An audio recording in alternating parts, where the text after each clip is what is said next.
Kami jaga hutan ini dengan baik dan kami tidak pernah bongkar hutan. Tapi orang dari luar datang bongkar tuh, buat saya tuh luka.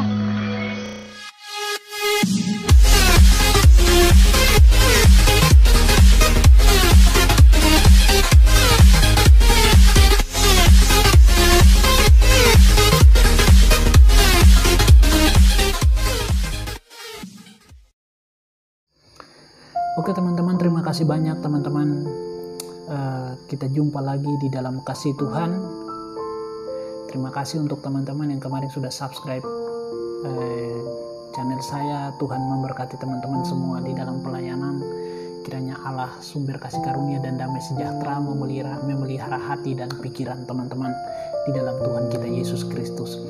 Teman-teman, kemarin saya buat video mengenai kedua saudari yang menghujat ya sesama orang Papua, khususnya perempuan Papua yang ada di Boven Digul. Kemudian mereka harus diberikan sedikit pelajaran supaya mereka bisa merubah cara hidup mereka yang sebenarnya tidak mengerjakan apa-apa.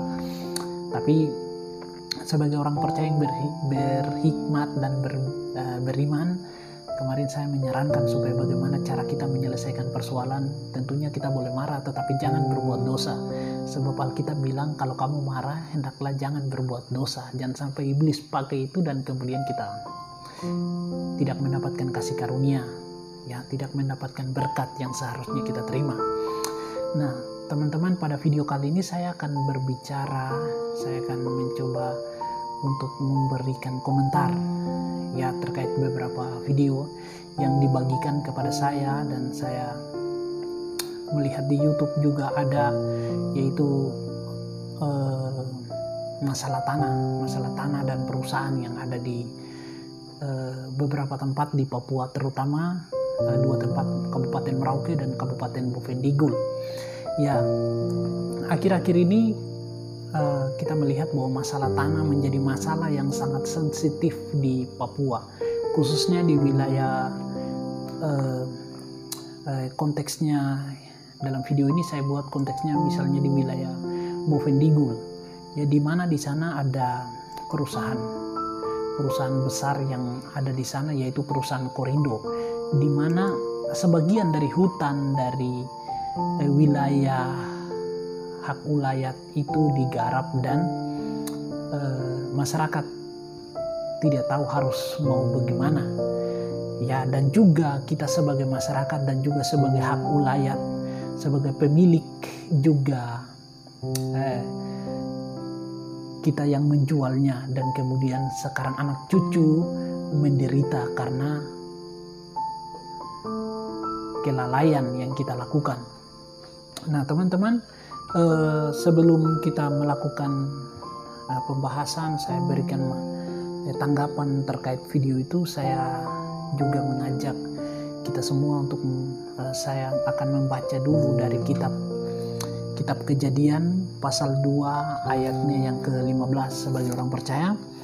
Kitab Kejadian pasal 2 ayatnya yang ke-15. Firman Tuhan berkata, Tuhan Allah mengambil manusia itu dan menempatkannya dalam Taman Eden untuk mengusahakan dan memelihara taman itu. Kalau di dalam terjemahan bahasa Indonesia sehari-hari menjelaskan seperti ini, teman-teman. Kemudian Tuhan Allah menempatkan manusia itu di Taman Eden untuk mengerjakan dan memelihara taman itu. Untuk mengerjakan dan memelihara taman itu. Bukan manusia menjadi tuan atas tanah. Ya, manusia menjadi wakil Tuhan untuk menjaga, bukan untuk merusak. Ya, untuk menjaga tanah. Kenapa Tuhan menyuruh manusia untuk mengusahakan? Atau di dalam terjemahan bahasa Indonesia sehari-hari menjelaskan bahwa untuk mengerjakan taman itu, supaya mereka bisa hidup dari taman itu. Nah, kemudian di dalam kitab Imamat pasalnya yang ke-25, saya akan membacakan lagi kitab Imamat pasal 25, ya. Kitab Imamat pasalnya yang ke-25 ya. Kitab Imamat pasal 25 ayatnya yang ke-23 dan 24. Di sana menjelaskan tentang penebusan tanah. Tanah jangan dijual mutlak karena akulah pemilik tanah itu, sedangkan kamu adalah orang asing dan pendatang bagiku. Di seluruh tanah milikmu haruslah kamu beri hak menebus tanah, ya, menebus tanah, ya. Nah, sebagai orang percaya kita diperintahkan untuk mengerjakan tanah, bukan menjual tanah, tetapi untuk mengerjakan, memelihara dan mengerjakan. Ya, teman-teman, saya akan menunjukkan video berikut yang menjelaskan bagaimana beberapa tempat di wilayah Merauke dan Boven yang sudah diambil oleh perusahaan dan kemudian keluhan masyarakat. Ya, dari video itu kita bisa lihat bagaimana keluhan daripada ibu terkasih yang mengeluh karena hutan itu sudah digarap. Nah, teman-teman bisa lihat dalam video berikut ini. Kami jaga hutan ini dengan baik dan kami tidak pernah bongkar hutan. Tapi orang dari luar datang bongkar tuh, buat saya tuh luka.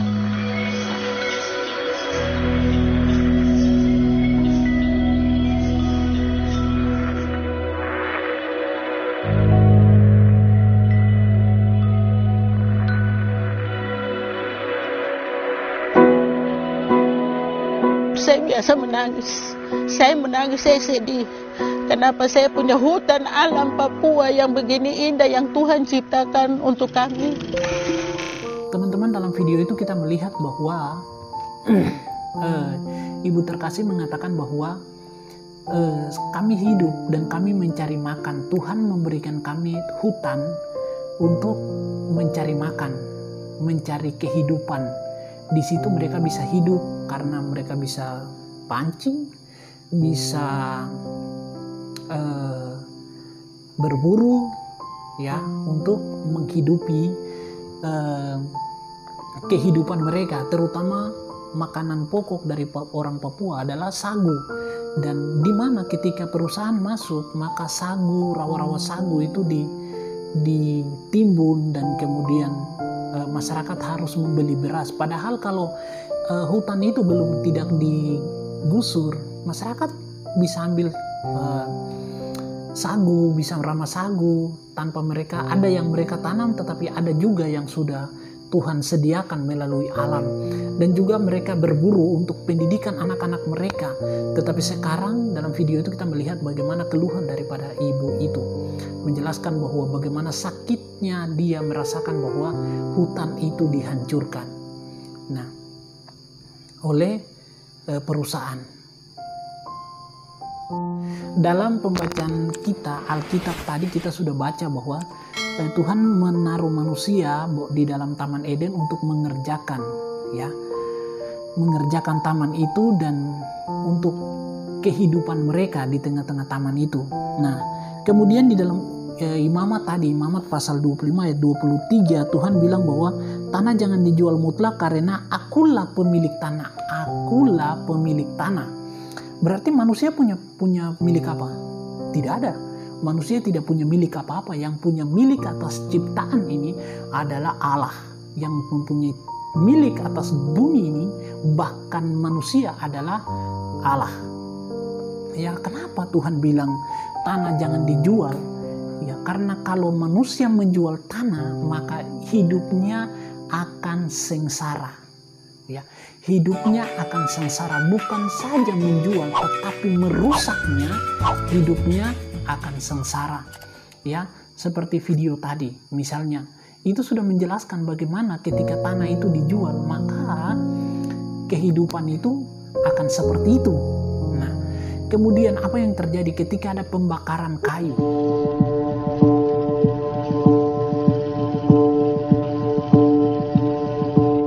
Dan kebakaran itu berjalan bertahun-tahun, mana mereka membongkar terus batang-batang kayu mereka kumpul terus tumpuk sampai tinggi baru mereka sudah pakai solar baru bakar.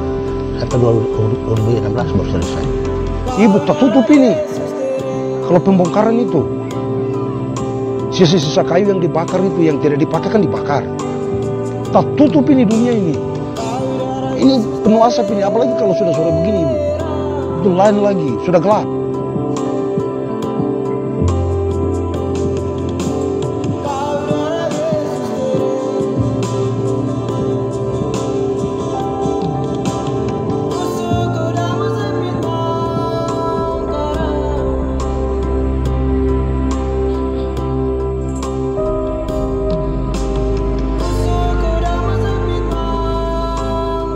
Saya selalu jalan dari divisi 1 sampai divisi 15. Saya selalu menangis. Saya bertanya di mana saya punya tete nenek moyang leluhur ini tinggal di mana. Kalau hutan saya sudah dibongkar habis. Itu yang saya alami. Ya, pembakaran kayu. Ketika mereka bakar pembakaran hutan, mereka bakar, apa yang terjadi? Asap membawa penyakit lagi bagi manusia, bawa bagi penduduk setempat. Nah, ini menjadi pelajaran penting bagi kita sebagai orang Papua, bahwa ketika kita menjual tanah, maka anak cucu kita akan seperti apa nanti, ya. Khususnya untuk siapa orang tua dorang, kalau orang tua kamu jual tanah, berarti ketong anak-anak ini nanti seperti apa, ya. Contoh sekarang, ya. Kitong pikir kitong kasih perusahaan tanah kemudian kitong akan hidup baik. Tidak, kitong malah menderita. Dan Tuhan kasih kitong tanah, Tuhan kasih kitong tempat di sini untuk kitong hidup dan kitong bisa mencari makan, ya. Tidak mungkin kitong pergi di Jawa sana atau ke tempat lain, atau mungkin kitong merantau ke tempat orang kemudian kita mengklaim tempat itu sebagai tempat kita, tidak mungkin. Tetapi Tuhan kasih kitong orang Papua, rambut keriting, kulit hitam, taruh di atas tanah Papua, berarti kitong berhak atas tanah ini. Tuhan mau supaya kitong, ya, Tuhan mau supaya kita menjadi berkat di atas tanah ini. Tuhan mau supaya kita menjadi memancarkan, kita menjadi wakil Tuhan di tengah dunia ini, di tengah-tengah dunia ini, khususnya di tanah Papua, untuk memuliakan Tuhan, ya. Ini juga menjadi masukan untuk orang-orang tua, bapak mama dorang, supaya jangan jual-jual tanah, karena Tuhan dia kasih tahu bahwa Tuhan dia kasih tahu dalam Alkitab bahwa dia bilang begini, Tuhan dia kasih taruh Adam dengan Hawa, kemudian dia bilang begini, untuk mengerjakan tanah itu, untuk mereka mengusahakan tanah itu, bukan Tuhan dia suruh dorang nanti kamu jual-jual tanah itu, bukan seperti itu. Kemudian Tuhan dia bilang bahwa dialah pemilik tanah, Tuhanlah yang pemilik tanah. Kita ini tidak punya apa-apa, tidak punya sesuatu, sebab waktu kita lahir juga kita datang tidak bawa apa-apa, ya. Jadi Tuhan mau supaya kita hidup bahagia, hidup sejahtera, hidup dengan bijak, hidup dengan hikmat. Itu yang Tuhan mau. Bukan Tuhan dia mau supaya kita menderita. Jadi kalau orang tua kamu mau jual tanah, itu pikir-pikir, apakah saya jual tanah, nanti saya punya anak bagaimana, nanti saya punya cucu bagaimana, nanti saya punya kehidupan ke depan bagaimana. Ya, separuh beberapa tempat sudah kita jual untuk perusahaan masuk, dan kita lihat, kita bisa belajar dari situ bahwa ketika perusahaan masuk, hasil bumi itu, misalnya dulu kita bisa panah babi, mungkin keluar sebentar saja sudah bisa dapat babi, kemudian kita bisa bawa makan, atau mungkin kita keluar sebentar saja kita sudah bisa dapat rusa. Tapi sekarang itu susah, ya. Beberapa kali saya melihat di kampung di Kaisa di Kabupaten Bovendigul itu, orang mau berburu sekarang itu susah. Kenapa? Karena hasil bumi itu sekarang sulit. Kenapa? Karena perusahaan yang masuk, binatang itu tambah liar, dan kemudian di mana mereka biasa cari makan di situ sudah sulit lagi sekarang.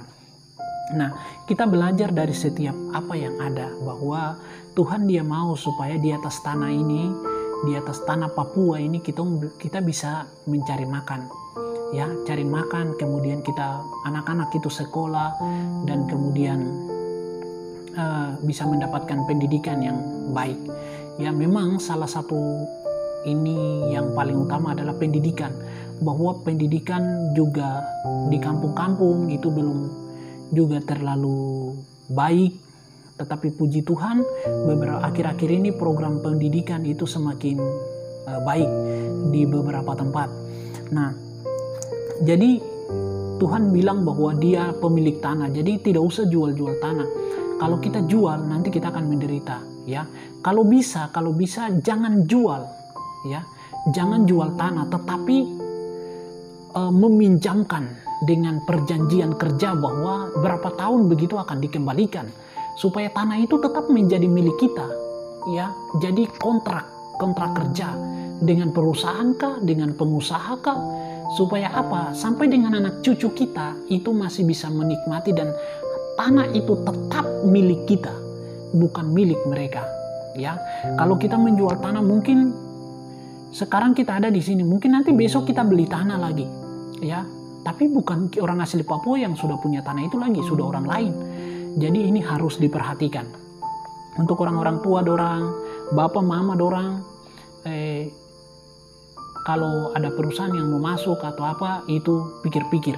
Jangan sampai nanti kita yang anak-anak ini nanti menderita, ya. Kemudian beberapa waktu lalu itu di Subur, ya, kira-kira bulan September sekitar situ itu, bulan September, Agustus, September sekitar situ itu tahun 2020 ini, itu perusahaan mau masuk di distrik Subur. Kemudian ada sikap yang bagus juga dari teman-teman mahasiswa dari IMADI, Ikatan Mahasiswa Bovendigul, juga menolak, bahwa mereka mengkasih caption bahwa dari mama yang diundang, ya, itu baik sekali, dan mereka menolak adanya perusahaan di wilayah distrik Subur Kabupaten Bovendigul. Kenapa? Karena hutan adalah supermarket termurah. Ya, hutan adalah supermarket termurah bagi orang Papua, karena dari situlah kita mencari hasil bumi. Ya, dulu kita lihat itu pohon-pohon besar-besar, sekarang di sepanjang jalan Asiki, apalagi kalau kita masuk di bagian BCA, sekarang apa yang terjadi? Yang terjadi adalah kegersangan yang terjadi. Sudah bukan lagi pohon yang besar-besar, tapi yang ada itu kelapa sawit. Nah, bapak mama dorang, saya mau kasih tahu bahwa tidak usah jual tanah. Kalau kita jual tanah semua, nanti kita mau hidup di mana?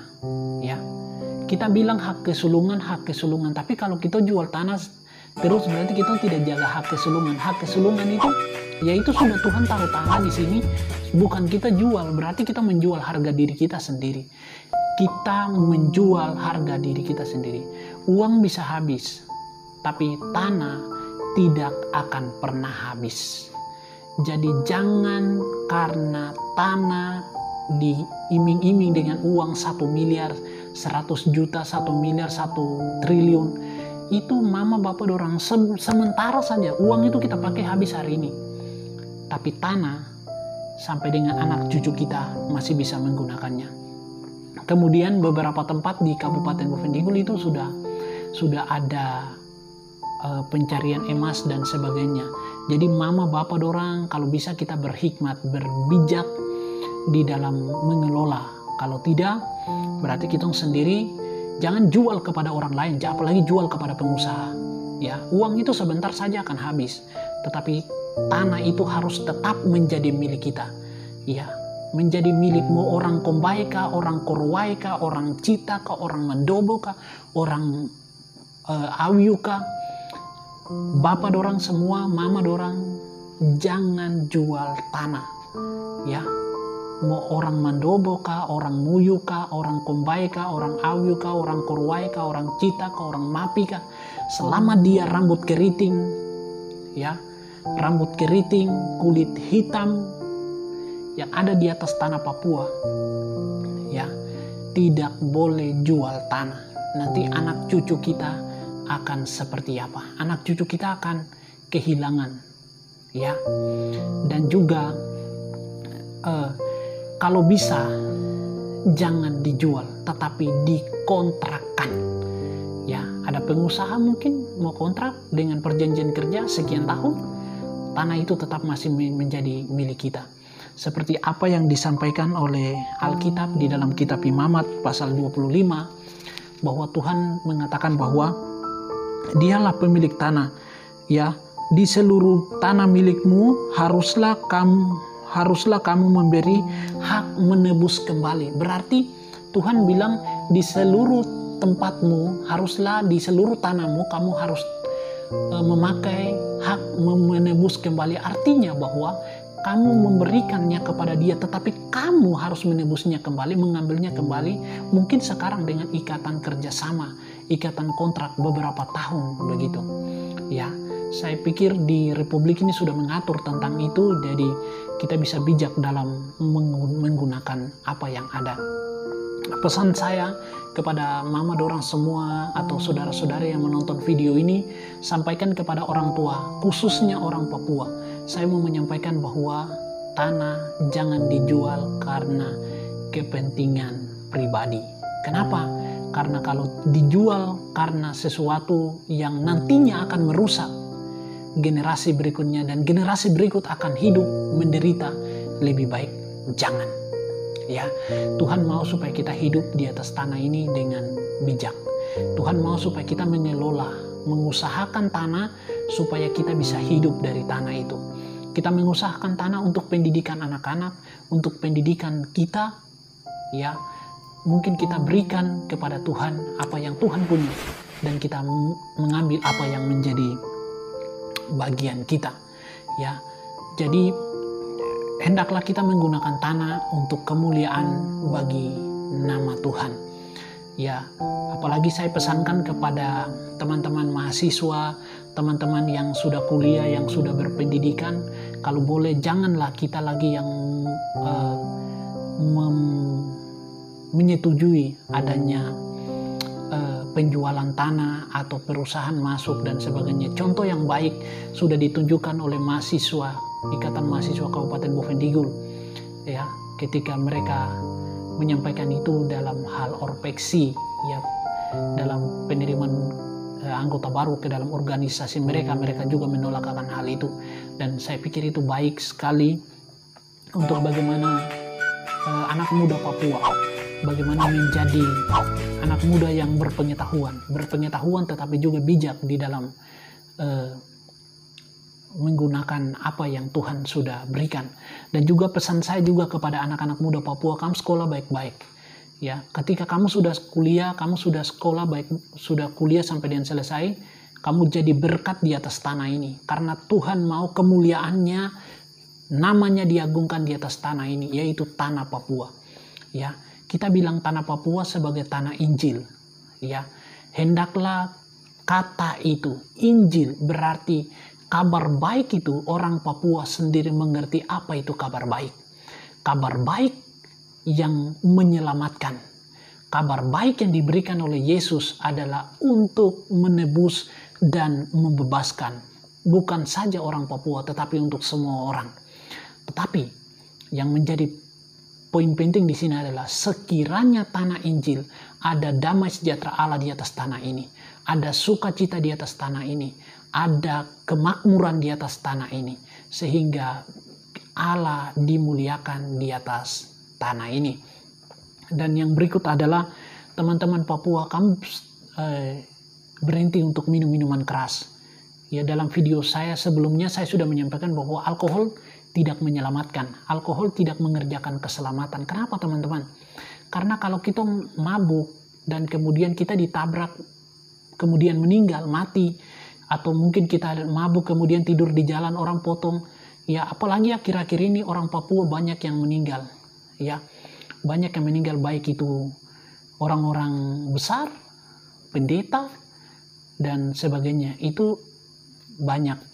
Dan juga, ya, kita melihat ada tabrakan, ada pemotongan, hampir kebanyakan orang Papua. Jadi Kalau kita semua seperti itu dan kemudian kita mati, terus nanti siapa yang memimpin tanah ini? Kalau anak mudanya seperti itu, siapa lagi yang memimpin tanah ini? Ya, memimpin tempat ini. Ya, sekiranya kita menjadi orang Kristen yang bijak dan kita belajar dari apa yang Alkitab katakan, bahwa Tuhan bilang dialah pemilik tanah, kita hanya wali, ahli waris, atau kita menjadi wakil Tuhan di tengah-tengah dunia ini. Kiranya tanah Papua menjadi tempat di mana nama Tuhan diagungkan. Tanah Papua menjadi tempat di mana kemuliaan Tuhan itu dinyatakan. Ya, sebab tempat kita Papua ini hanyalah sementara. Tetapi kehidupan kita, tempat yang kekal adalah di dalam Yerusalem yang baru, di dalam bumi yang baru, bersama dengan Allah di dalam kerajaannya. Teman-teman, terima kasih banyak teman-teman sudah nonton video ini. Kiranya Tuhan memberkati teman-teman.